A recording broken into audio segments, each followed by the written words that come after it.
Selamat bertemu kembali adik-adik sekalian. Semoga kalian senantiasa sehat dan selalu semangat.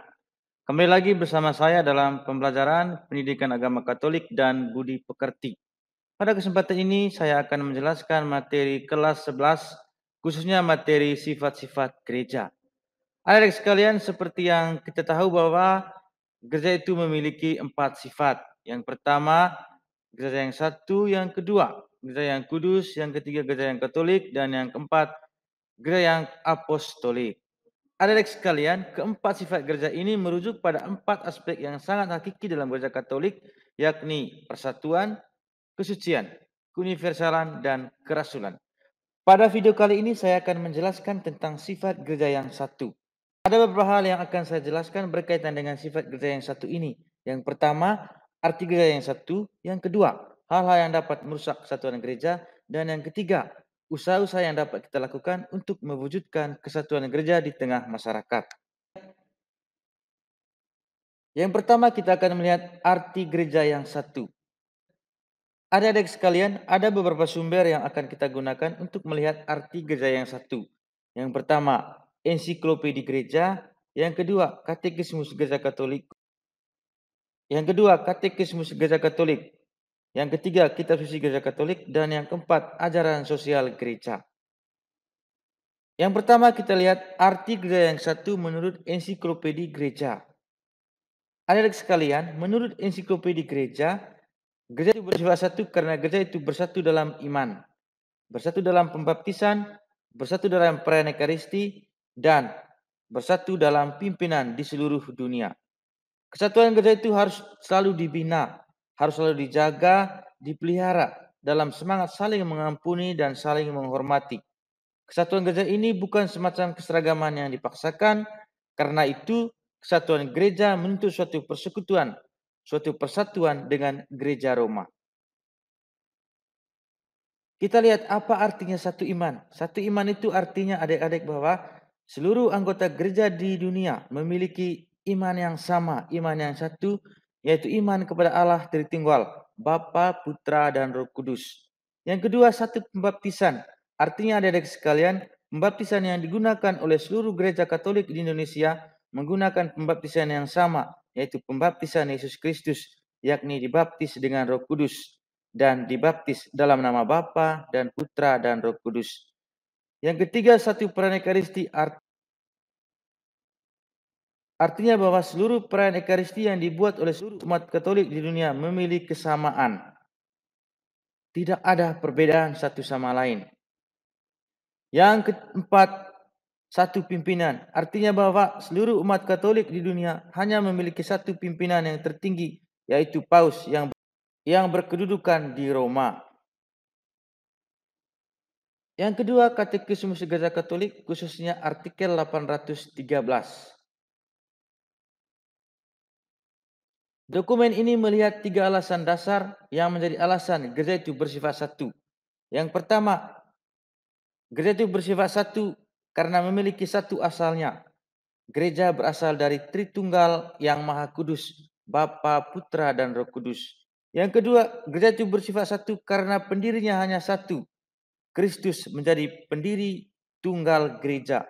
Kristus mendamaikan semua orang dengan Allah melalui darahnya di salib. Yang ketiga, gereja itu bersifat satu karena jiwanya.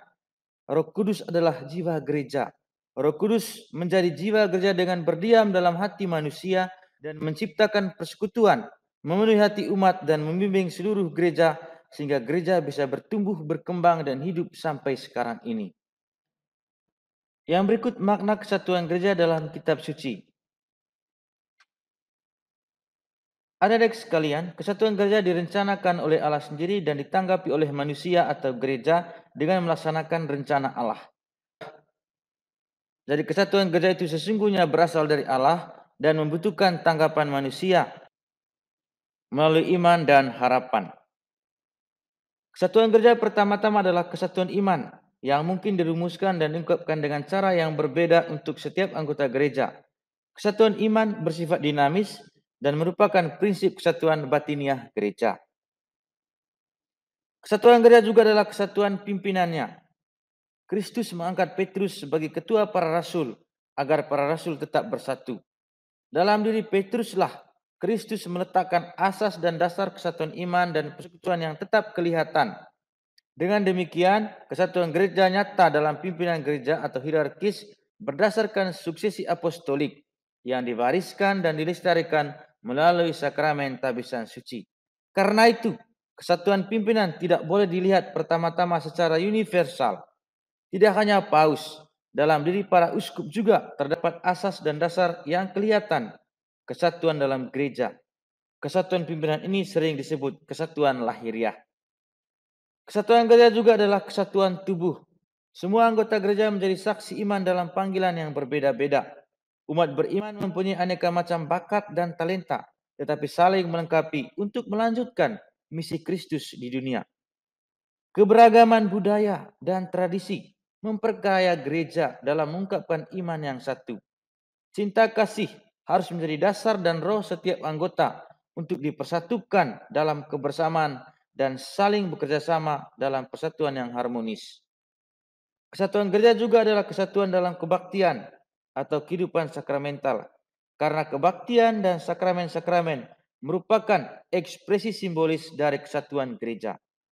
Umat Katolik di seluruh dunia sama-sama mengimani 7 sakramen dalam gereja Katolik. Sakramen-sakramen tersebut merupakan sarana dan simbol keselamatan dari Allah untuk manusia. Kesatuan kebaktian, perayaan Ekaristi, bisa kita lihat contohnya. Misalnya kita mengambil bagian dalam misa di Labuan Bajo, di Jakarta, di Brasil, di Madrid, di Mexico City, di Ethiopia, atau di mana saja. Misanya sama, bacaan-bacaannya sama, tata perayaannya sama, doa-doanya juga sama. Banyak juga hal-hal yang sama. Yang berbeda hanyalah bahasanya. Itulah ada beberapa hal yang bisa saya jelaskan tentang makna kesatuan gereja dalam kitab suci. Yang berikut kita melihat arti sifat gereja yang satu menurut ajaran sosial gereja, khususnya Gaudium et Spes artikel 1.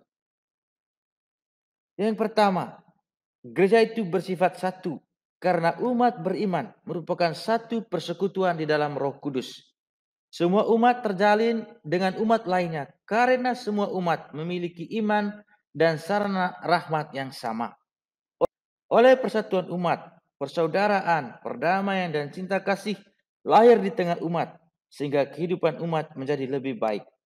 Disitulah peran umat sangat nyata dalam membangun kerajaan Allah di dunia. Yang kedua, umat yang bersatu dalam persekutuan itu didorong oleh Roh Kristus, yakni Roh cinta kasih.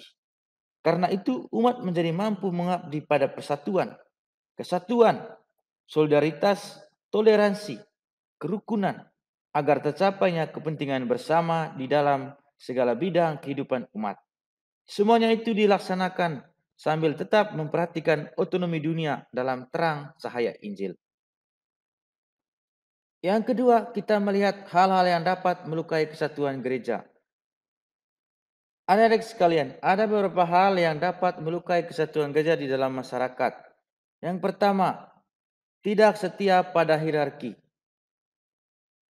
Kalau semua anggota gereja tidak setia pada hierarki, maka kesatuan gereja itu bisa terancam. Mengapa kita harus setia pada hierarki? Karena hierarki merupakan penerus dari para rasul. Yang kedua, tidak berpartisipasi dalam kegiatan gereja. Adik-adik sekalian, kita lihat pada hari ini, banyak sekali anggota gereja yang tidak mengambil bagian dalam kegiatan-kegiatan gereja. Apabila ada tugas yang dipercayakan kepadanya, selalu menolak dengan berbagai alasan. Yang ketiga, tidak terbuka. Artinya, anggota gereja menutup diri dengan anggota kelompoknya di mana dia tinggal. Yang keempat, selalu melihat perbedaan dalam melakukan sesuatu.